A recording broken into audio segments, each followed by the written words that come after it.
यार अभी अभी मैं इस गुलहाने पार्क के अंदर था, इस्तांबुल के अंदर। तो मुझे एक तुर्किश बंदा मिल गया। उसने मुझे चलते चलते पूछा, भाई आप किस मुल्क से हैं? क्योंकि उनको समझ नहीं होती कि पता नहीं ये पाकिस्तानी है, इंडियन है, बंगला कौन है यार, पहले पूछ तो लूँ। तो कहता सबकी शक्लें चीज़ें। मैंने कहा यार मैं पाकिस्तान से हूँ। कहता बड़ी खुशी हुई यार मिलके। असल में यार मैंने इसलिए पूछा क्योंकि बाज़ का तो हमें पता नहीं चलता कि इनमें डिफरेंस क्या है। मैंने कहा हाँ यार बस ऐसे ही है। लेकिन कहता यार मैं तो गपशप लगा लेते हैं। मैंने कहा आजा भाई बैठ जा, मैं तो खुद इसी इंतजार में बैठा हूँ कोई तुर्किश मिले गपशप लगाएं। तो फिर बातों में स्टार्ट हुआ, फिर वो गप्पे लगती रहीं। फिर इस सिटी के बारे में डिस्कशन हुआ। उसने बताया ये सारी सिटी डेवलप करने वाला, कहता है ये 20 साल में सारी डेवलपमेंट हुई है। इतनी प्यारी ट्रांसपोर्टेशन सिस्टम और ये सिटी जितनी इन्होंने डेवलप की है वो सारी 20 साल में। और इसके पीछे जो मेन सेरा वो कह रहे हैं उर्दुगन ने ये सारी डेवलपमेंट की है। तो कहता 20 साल पहले तुम आते ही ये इस्तांबुल विलेज था, इधर इतना कुछ था नहीं। लेकिन ये ट्रांसपोर्टेशन और टूरिज़म को प्रमोशन, इवन हमारी जो वेपन्स हैं, टैंक्स उसने बनवाए, जहाज़ उसने नई जनरेशन के बनाए, ड्रोन्स, टेक्नोलॉजी, हेल्थ के अंदर टूरिज़म जो है, ये सारी चीज़ें वो बता रहा था कि सारी उर्दुगन की हुई हैं। तो उसकी डेवलपमेंट, तो उसको ये बहुत ज़्यादा रिस्पेक्ट वगैरह दे रहा था।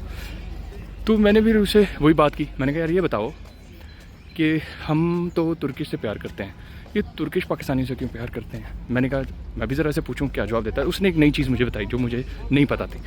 तो पहली वीडियो में मैंने आपको बताया था कि ये इसलिए करते हैं क्योंकि जब इस्तांबुल तुर्की नया नया बन रहा था, वर्ल्ड वॉर 2 के बाद डिस्ट्रॉय हो गया था, तो पाकिस्तानियों ने या इंडिया के मुसलमानों ने इस टाइम इनकी बड़ी हेल्प की थी। तो वो इसलिए पाकिस्तानियों को समझते हैं कि वो थे वो मुसलमान जिन्होंने हेल्प की थी। लेकिन उसने एक नई चीज़ बताई आज।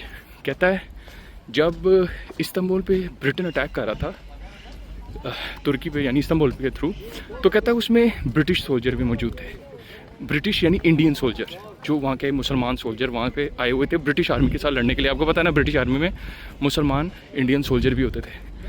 कहता जब वो लड़ने आए ना, इधर बॉर्डर पे पहुँचे, जब उन्होंने आके देखा, अजान सुनी, लड़ने के लिए वो आगे बंदूकें लेके खड़े हैं, अजान होती है और वो झंडा देखते हैं तुर्की का। वो कहते हैं सल्तनत उस्मानिया जो भी, वो कहते हैं भाई हमने नहीं इनसे लड़ना। वो अपने हथियार नीचे फेंक देते हैं। वो कहते हैं तो हमारे भाई हैं, तो हम नहीं इनसे लड़ेंगे। तो जिसके ऊपर उनको सज़ा भी देती है ब्रिटिश आर्मी कि तुमने लड़ने से इनकार क्यों किया। तो कहते इस जेस्चर को ना हमारे तुर्की में याद रखा जाता है कि इनके सोल्जर जो भाई मुसलमान जो सोल्जर होते के, उन्होंने मोहब्बत में, रिस्पेक्ट में अजान जब सुन के हम पे बिल्कुल भी अटैक नहीं किया और वो पीछे हट गए इस चीज़ से।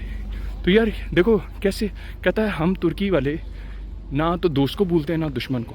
तो ये जो वाक़या है ना हमारे दिलों में बस गया हुआ कि इन लोगों ने हमें से इतनी मोहब्बत का इजहार किया था। तो कहता है आज भी हम तुमसे मोहब्बत करते हैं, हमारे लोग मोहब्बत करते हैं। तो इस तरह की वो बात कर रहा था, मुझे बड़ा अच्छा लगा यार। चलो क्या खैर, कोई तो मुल्क है जहाँ आप जाओ तो वहाँ जाके ना एक अपनाइत महसूस। फिर वो मुझसे पूछा था सच सच बताओ तुम इस्तांबुल में आए हो तो क्या क्या तुम्हें अच्छा और बुरा लगा, सच बताना। कहता मुझे। मैंने कहा देखो फिर मैं सच बोलूँगा तो बुरा तो नहीं बनाओगे? कहता नहीं मैं नहीं बनाता, बोल दो सच। मैंने कहा यार मुझे सबसे अच्छा तो ना मुझे तुर्की का कल्चर, लोग अच्छे लगे। तुर्की के बहुत लविंग अच्छे पीपल हैं। तुर्की का क्या कहते हैं ट्रांसपोर्टेशन सिस्टम मुझे बहुत अच्छा लगा। ठीक है, यहाँ के सारा ये आबो हवा वगैरह अच्छा है। लेकिन मैंने कहा बुरा मैं बताने लगा हूँ क्या है। मैंने कहा यार मैं चाहता हूँ कि यहाँ पे थोड़ा सा इस्लाम का कल्चर मौजूद हो। आप लोगों का कल्चर ख़त्म हो चुका हुआ है। अब आपका अपना कल्चर नहीं है इस मुल्क में, आपका वेस्टर्न कल्चर है। कहता मुझे मैंने कहा मैं इस्लाम को इधर ढूंढते हुए तरस रहा हूँ कि मुझे कोई इस्लामिक चीज़ मिले। मैंने कहा मैं आपके गया था म्यूज़ियम, अतातुर्क के पाशा के म्यूज़ियम गया था।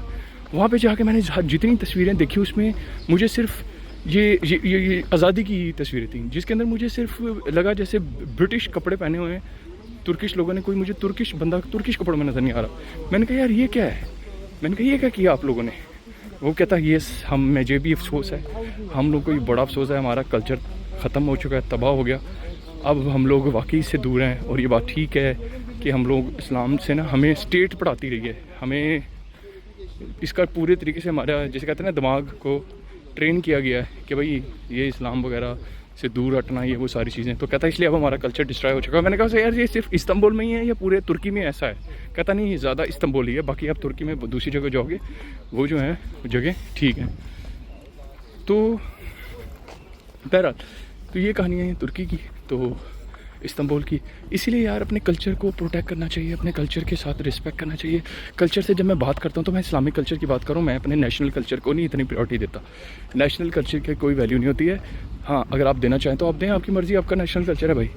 तो इसी तरह अगर आप इतनी तरक्की भी कर जाएँ और उसके बाद आपकी अपनी चीज़ उसमें मौजूद ना हो, आप जब उसको देखें आपको लगे ना, मैंने कहा मैं इधर आया हूँ, मैं मैनचेस्टर में होता हूँ, तो मैं वहाँ पे जिस तरीके से उनके लिबास देखता हूँ, मैं जब मैनचेस्टर इस्तांबुल आया हूँ तो मुझे कोई फ़र्क ही नहीं महसूस हुआ। मैंने कहा मैं सेम जगह आ गया हूँ, मैनचेस्टर ही आ गया हूँ एक लिहाज से, इसी तरह के कपड़े हैं सबके। कहता नहीं वो असल में कई लोग ना टूरिस्ट आए होते हैं, तो तुम्हें लग रहा होगा वो टूरिस्ट होते हैं, हमारे इतने नहीं पहन रहे होते। मैंने कहा नहीं यार, अभी कल मैंने फुटबॉल का मैच जीता है तुम लोगों की टीम ने, गलाटा ने, तो मैं 18 तारीख को आया हूँ, तो मैंने देखा है वो जीता है तुम्हारा मैच। तो उस रात को जो तुर्किश लड़कियाँ जो कि तुर्किश ज़ुबान बोल रहे हैं, मैं उनके कपड़े ड्रेसिंग सारी देख के मुझे पता चल गया था ये तुर्किश ही हैं। तो मैंने कहा वो मुझे थोड़ा सा हुआ, तो कहता हाँ ये है, हमने इस चीज़ को वाकई अपने एंड पे ख़राब खरूब कर लिया हुआ है। चलो अच्छी बात है, एक बंदा एक्नॉलेज करे इस चीज़ को कि कोई अगर चीज़ है, कोई प्रॉब्लम है, तो वो उसको खुद एक्नॉलेज करे, तो ये अच्छी चीज़ होती है। आप एक्नॉलेज करोगे तो उससे बाद में बदल सकोगे, आप एक्नॉलेज नहीं करोगे तो वो ऐसी की ऐसी है। तो बस उसके बावजूद अल्लाह ताला तुर्की की हिफाजत फरमाए, अल्लाह ताला तुर्की को तरक्की दे। चलो कोई तो है जो तरक्की की तरफ गामजन है, कोई तो है जो कोशिश कर रहा है तरक्की करने की, प्रोग्रेस करने की। आज जो तुर्की है इस टाइम पे इसकी डेवलपमेंट का आप देखो कि ये मेडिकल टूरिज़्म है, इतना पैसा जनरेट करते हैं मेडिकल टूरिज़्म से। लोग इधर दांत बनवाने आते हैं, बाल लगवाने आते हैं, अपना पेट कम करवाने आते हैं, जिसे कहते हैं लिपोसक्शन वगैरह थेरेपीज़, और पता नहीं कितनी कितने की थेरेपीज़ हैं जो इस टाइम इसमें तुर्की करता होता है, इतने पैसे। इसके अलावा ड्रोन्स बनाना, टैंक्स बनाना, वर्म्स, आर्मर्स के अंदर ये लोग तरक्की कर गए हैं। इसके अलावा दूसरे मुल्कों में भी जाके ये कंस्ट्रक्शन और इस तरह के प्रोजेक्ट्स कर रहे होते हैं। तो यार ये कमाल की चीज़ है जो तुर्की ने अचीव की है। यार हम क्यों नहीं अचीव कर सकते? अगर 20 साल में ये इस लेवल पे आ सकते हैं तो हम पाकिस्तान क्यों नहीं इस छोटे टाइम पीरियड में इससे करते हैं? क्यों? क्योंकि हमारे लोग ऑनेस्ट नहीं है। हमारी जो ऊपर टीम बैठी है, हमारा मुल्क चला रही है, वो चाहते ही नहीं है ये डेवलपमेंट्स हों। क्यों नहीं चाहते डेवलपमेंट्स हो? अगर ये डेवलपमेंट हो गई तो आपको कंट्रोल कौन करेगा? आपसे लेबर की ड्यूटीज़ किसने लेनी है? आपको दबा के किसने रखना है? आज आप पाकिस्तान में प्रोटेस्ट जब होते हैं, आप प्रोटेस्ट के लिए नहीं निकलते। क्यों नहीं निकलते? क्योंकि घर में खाने को खाना नहीं है। आप एक दिन बाहर निकलेंगे तो घर में रोटी कौन देगा? तो ये वो चीज़ें जो कंट्रोल करने के लिए आपके साथ की जाती हैं। तो यही इस टाइम जो अब तुर्की में भी प्रोटेस्ट हो रहे हैं इस्तांबुल में। क्यों? क्योंकि तुर्की का जो नया मेयर सेलेक्ट हुआ है वो उर्दुगन की पार्टी से नहीं है, दूसरी पार्टी से है। तो वो अब जेल में बैठा हुआ है, तो लोग निकल रहे हैं प्रोटेस्ट करने के लिए, जेल में क्यों डाला है? तो उसका डिप्लोमा कहते हैं फेक है। अब आगे अल्लाह भीतर जानता है, देखो हमें नहीं पता किसी चीज़ का। मैं सिर्फ आपको बता रहा हूँ जो न्यूज़ है उस, अल्लाह करे तुर्की के हालात और अच्छे हों और अल्लाह करे पाकिस्तान के हालात भी अच्छे हों। तो मिल के रहें, खुश रहें, अपने मुल्क के लिए भी दुआ करते रहें और मुसलमानों के लिए भी दुआ करते रहें। यार क्या ज़बरदस्त व्यू है। मैं इधर चलते चलते पहुँच तो गया, लेकिन यहाँ आगे देखा कि उधर तो बड़ा पप्पू किस्म का यार व्यू बना हुआ है। आओ यार आपको व्यू दिखाते हैं इस्तांबुल का। क्या बात है यार, वेरी ब्यूटीफुल। ये है समंदर, जबरदस्त।